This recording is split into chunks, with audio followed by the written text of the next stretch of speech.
Чук трябва ли ви? По принцип, такъв здрав чук. Колегата каза, че имат няколко колежки тук в счетоводния отдел. За тях сме приготвили една изненада, да могат да си ходят безплатно вкъщи.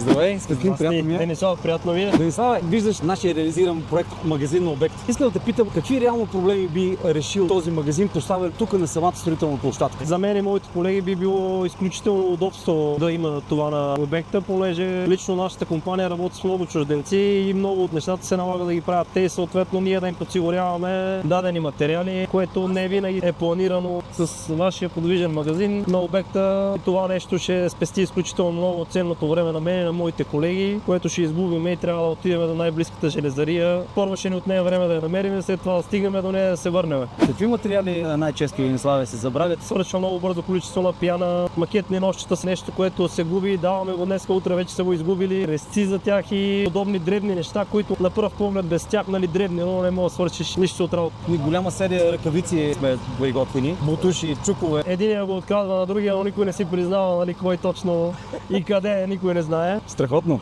Как си представям аз дейността на този магазин? Сутринта обикновено, когато майсторите стартират, се нарежда тук на опашчица. Едва ли ще позволяват всички да си влизат и да си излизат. Материално отговорното лице отваря. Съответно тук едно кодче си направиш егинето или нещо. Да. Изважда продуктите и ги дава на колегите си. Досадното е да записва, да помни, да снима. Това е избегнато с нашия суперкомпютър, който с един четец, като в хранителните магазини, само отчита това, което излиза. Предвидили сме оптимални бройки. И съответно при нас излиза какво вие консумирате. И тогава, когато материалите намалят, бройката се намаля, идват колеги, които ви ги доставят. Или решавате да върнете някои неща, които смятат, че вече няма смисъл от тях и докарваме нови. При нас излиза една фактурка, изобщо никакви ангажименти. Това е техниката на работа. Това са най-спешните, най-важните неща, които обикновено не ги планират. Това е едно първоначално зареждане, което ще го прецизират. Ние даваме бира, за съжаление на обекта колегата не пожела да влезе в асортимента му. Ще има вендинг автомат с кафе, вафли. И водичка ще имаме аптечка, хапчета, сини, розови, без рецепта.